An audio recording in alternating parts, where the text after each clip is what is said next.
Laboratorio 3, componentes de entrada.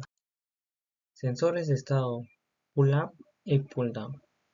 Nosotros podemos diferenciar con la ubicación de la resistencia, es decir, en este gráfico el pull-down, la resistencia se ubica entre la conexión a tierra y la salida de señal de voltaje, mientras que en el pull-up la resistencia se ubica entre la fuente de 5 voltios y la salida de señal de voltaje. Ahora pasamos a la configuración pull down. Para ello tenemos el código binario, la cual acepta como salida 1 y 0. En este caso, cuando el interruptor está encendido, nos da una salida de 5 voltios, mientras que cuando el interruptor está apagado, tenemos una salida de 0 voltios. Ahora tenemos la configuración pull up. En la configuración pull up tenemos que cuando el interruptor está apagado tenemos una salida de 5 voltios, mientras que cuando el interruptor está encendido, o sea conectado a tierra, tenemos una salida de 0 voltios. También podemos decir que estos sensores son pasivos. ¿Por qué? Porque no son capaces de generar señales eléctricas por sí mismas. Funcionamiento y evaluación del sensor de temperatura. Primeramente se identificó los terminales de entrada y salida. ¿Qué tipo de sensores? ¿NTC o PTC? Para ello se midió la resistencia a temperatura ambiente y corporal, donde se determinó que es de tipo NTC, y esto es que a medida que la temperatura aumentaba, la resistencia disminuía. Luego se determinó que la terminal de entrada nos da una señal de temperatura y de salida una señal de voltaje. En este caso es un sensor de señal analógica porque su voltaje es variable. Es un sensor pasivo porque tiene un cable de señal y otro a tierra.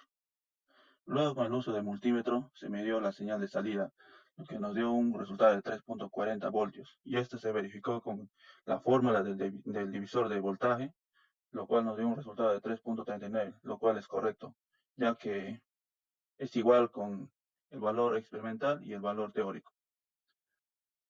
Luego se hizo un circuito con resistencia pull-up, donde se midió la resistencia a temperatura ambiente y a temperatura corporal, donde nos dio un resultado en ambiente de 3.40 voltios y corporal de 3.30 voltios. Por ello se puede determinar que a medida que la temperatura aumentaba, la resistencia también disminuía. Y le voy a hablar sobre el sensor de posición del acelerador CAT. Y como podemos ver en la imagen, los terminales son señal, tierra y alimentación. Para realizar la prueba le hemos conectado a una fuente externa de 5 voltios y a un osciloscopio, lo cual nos medirá la señal de salida. En la primera imagen observamos que es sin acelerar y en la segunda imagen que es ya acelerando al fondo manualmente.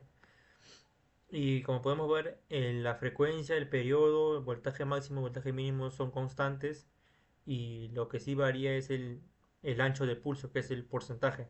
En este caso, en la primera imagen, que es sin acelerar, que nos da un 10% y acelerando a fondo un 92%. Bueno, hemos comprobado con el multímetro, como en la primera imagen podemos ver que es el 93%, y en el 504.1, que es la frecuencia que nos da en Hertz. Y este es un sensor digital porque entrega una señal en dos posiciones y es un sensor activo porque necesita de una fuente de alimentación externa, en este caso como la fuente de 5 voltios.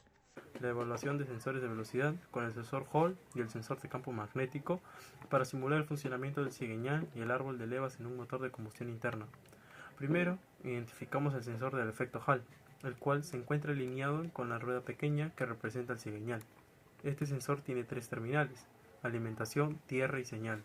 Luego, encendemos el sistema y conectamos al sensor del osciloscopio. Observamos una señal digital y nos da que la frecuencia es de 12.66 Hz, correspondiente a la velocidad del cigüeñal. Luego, después, identificamos el sensor magnético, que se encuentra alineado con la rueda grande, la cual representa el árbol de levas. Al visualizar esta señal en el osciloscopio, observamos una frecuencia mucho menor.